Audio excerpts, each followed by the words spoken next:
साथियों प्रणाम। आज हम इस वीडियो में समय चक्र के बारे में चर्चा कर रहे हैं। तो प्रकृति का ऐसा नियम है कि समय हमेशा परिवर्तनशील होता है, वो सदा एक सा चलने वाला नहीं होता है। जैसे मनुष्य पहले जन्म लेता है, फिर जवान होता है और फिर बुढ़ापा आता है, इसी प्रकार से हर प्राणी के जीवन में समय का परिवर्तन होता रहता है। मनुष्य के जीवन में भी समय का परिवर्तन होता रहता है। समय के हिसाब से वो उसका भाग्य भी उदय और खुलता बंद होता रहता है। ऐसे ही हर प्राणी के जीवन में समय चक्र का प्रभाव पड़ता रहता है। इसी संबंध में हम आपको यह समझाने के लिए एक दृष्टांत के द्वारा प्रयास कर रहे हैं कि प्राचीन काल में एक धोबी था, उसके पास एक गधा था। तो वो गधा बहुत हृष्ट-पुष्ट तंदुरुस्त था और वह धोबी दिन भर उसके ऊपर भारी भारी वजन लादता था और शाम को उसे खाने में सूखा भूसा दे दिया करता था। यह क्रम काफी दिन से चलता रहा। एक दिन गधा बहुत ही दुखी हुआ कि उसके ऊपर इतना भारी वजन लादा जाता है, लेकिन उसे खाने में यह केवल भूसा ही देता है और वह भूखा रह जाता था। एक दिन वह इसी विचार में डूबा हुआ रात्रि के समय पर बहुत बेचैन और विचलित हो रहा था। उसी समय पर नारद जी ऊपर से जा रहे थे आकाश मार्ग से। तो उन्होंने उस गधा को देखा कि ये बहुत ही सुस्त है।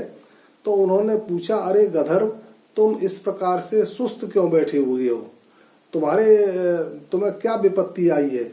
तो गधा ने कहा कि महाराज, यह जो मेरा मालिक है वो मुझे दिन भर भारी भारी वजन से लादता रहता है और शाम को वह रूखा सूखा मुझे भूसा डाल देता है। मेरा पेट नहीं भरता है और मेरी शक्ति भी क्षीण होती जा रही है।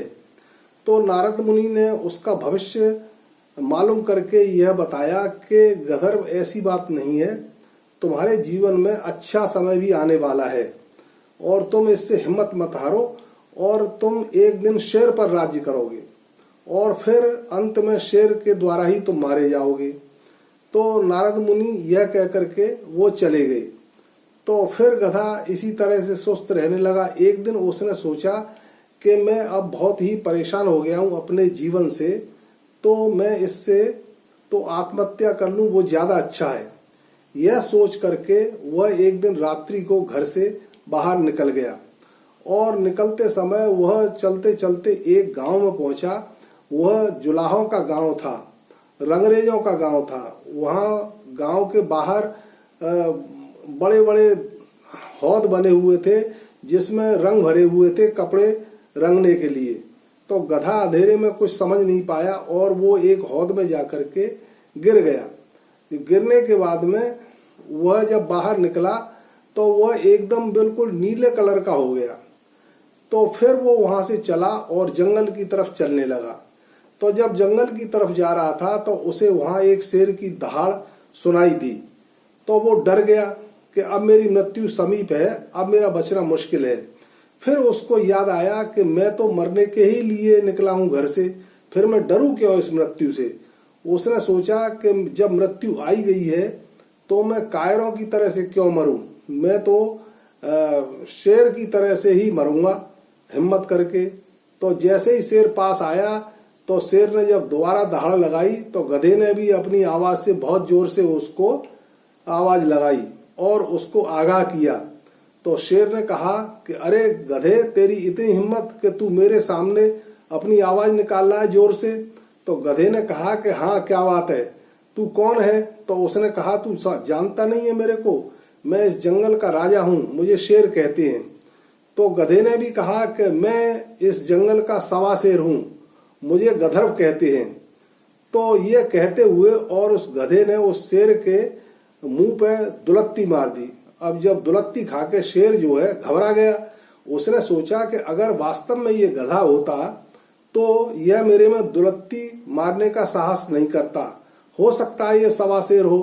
तो एक दो दुलत्ती उसने और मारी और फिर उसके बाद में शेर जो है वो हिम्मत हार गया और उसने गधा के सामने आत्मसमर्पण कर दिया। और फिर उसने यह कह करके कहा कि महाराज आप सवा शेर हैं, आपको कोई तकलीफ नहीं हो, आइए आप मेरी मान के आप पास आइए, मैं आपको वहां पर ठहराऊंगा।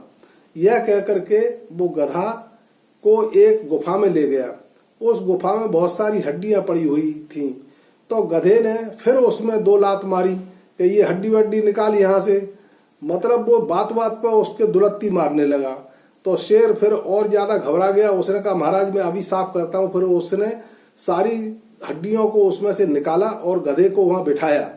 फिर वह जंगल में गया तो जाकर के और वो हरी हरी घास बड़ी मुश्किल से शेर उसके लिए काट करके तोड़ करके लाया और गधे के सामने रख दी।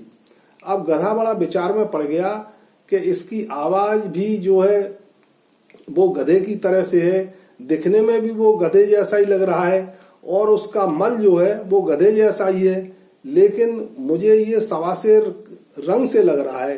गधा सफेद रंग का होता है ज्यादातर, लेकिन यह बिल्कुल नीले कलर का है।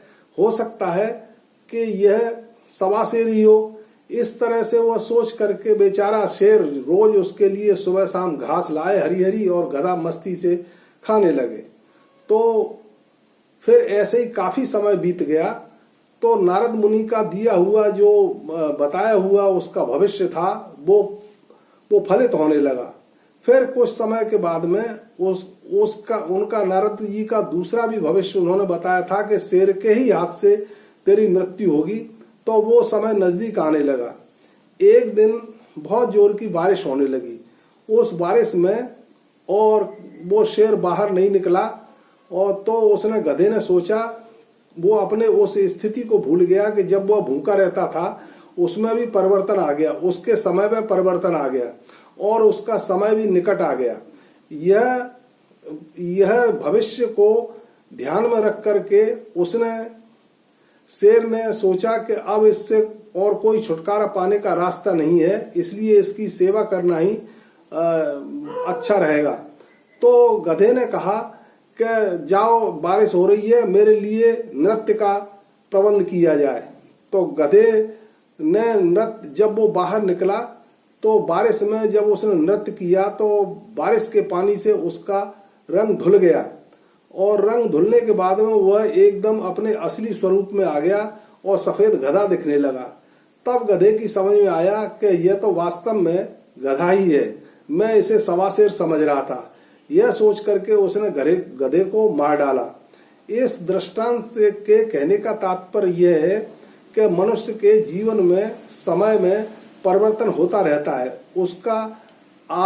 उसका भाग्य उदय और मुदित होता रहता है, लेकिन जब उसका अच्छा समय होता है तब वह अपने पुराने बुरे समय को भूल जाता है और वो कोई ऐसा प्रयास नहीं करता है कि आगे उस पर कोई दुख आए तो वो उसका सामना कर सके। तो इसीलिए वो दुख का भागी होता है। तो कहने का तात्पर्य ये है कि हमें अपने जीवन में जो सुख दुख आते हैं, जो लाभ हानि आती है, जो जीवन मरण सुख और पाप पुण्य जो होते हैं, उनको ध्यान में रखते हुए हमें जब अच्छे समय में अपने सत्कर्म करते हुए इस संसार में अपने को कीर्तिमान स्थापित करते रहना चाहिए।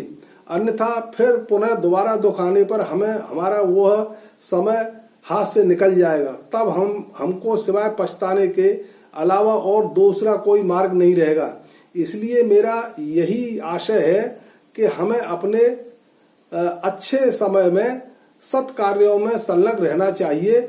उससे यह लाभ होगा कि हमारे आने वाले दुख जो है वो टाले जा सकते हैं और अच्छे दिनों को बढ़ावा मिल सकता है। आज इस वीडियो में हम इतनी ही चर्चा करेंगे। आगे किसी और चर्चा को लेकर के हम आपके सामने प्रस्तुत होंगे। तब तक के लिए जय श्री कृष्ण।